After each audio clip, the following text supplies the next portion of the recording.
সবাই আপনার ভালো চায় না। অনেকে শুধু নিজের উপকার চায়। অন্যের জন্য আপনি যতই ভালো করুন, তাদের স্মৃতি কেবল তাদের প্রয়োজন পর্যন্তই থাকে। সবসময় কঠোর পরিশ্রমে সফলতা আসে না। কখনো সময়, সুযোগ ও পরিচয় বড় ফ্যাক্টর হয়। আপনার ব্যথা কেউ পুরোপুরি বুঝবে না, কারণ সেটা তারা অনুভব করেনি। ভালো মানুষদেরকেই পৃথিবী বেশি কষ্ট দেয়, কারণ তারা প্রতিবাদ না করে সব সহ্য করে যায়। জীবনে অনেক সময় চুপ থাকাই সবচেয়ে বুদ্ধিমানের কাজ হয়, যদিও সেটা অন্যরা ভুল বোঝে। আপনার অভাবের দিনে কেউ পাশে না থাকলেও সাফল্যের দিনে সবাই বন্ধু হয়ে যায়। সবাই বদলায়, কেউ সময়ের সঙ্গে, কেউ স্বার্থের জন্যে। বাস্তবতা কল্পনা নয়, প্রমাণের ভাষা।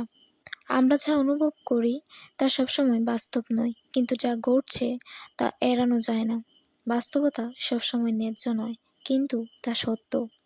জীবনে আমরা অনেকবার অবিচারের মুখোমুখি হই, কিন্তু সেগুলোকেই মেনে নিতে হয় পরবর্তী পদক্ষেপের জন্য। যে বাস্তবতাকে স্বীকার করে সে বদলাতে পারে। অস্বীকার নয়, উপলব্ধি ও স্বীকৃতি থেকেই পরিবর্তনের শুরু। বাস্তবতা কঠিন, কিন্তু সেই সবচেয়ে বড় শিক্ষক। সুখ, দুঃখ, ব্যর্থতা সবকিছুই শেখায় কিভাবে বাঁচতে হয়। স্বপ্ন দেখতে ভুল নয়, তবে বাস্তবতাকে উপেক্ষা করলে স্বপ্ন ভেঙে যায়। স্বপ্ন তখনই সফল হয় যখন তা বাস্তব ভিত্তির উপর দাঁড়িয়ে থাকে। বাস্তবতা মানে হেরে যাওয়া নয়, বুঝে ওঠা। কোনো কিছুর ব্যর্থতা মানে জীবন থেমে গেছে নয়, বরং নতুনভাবে ভাবার সুযোগ। অনেক সময় বাস্তবতা কাঁটার মতো, কিন্তু সেই কাঁটা না থাকলে সতর্কতা আসতো না। বাস্তবতা মানে নিজের ভেতরের সত্যকে চেনা। আমি কে, এই প্রশ্নের উত্তর খোঁজার সংগ্রাম।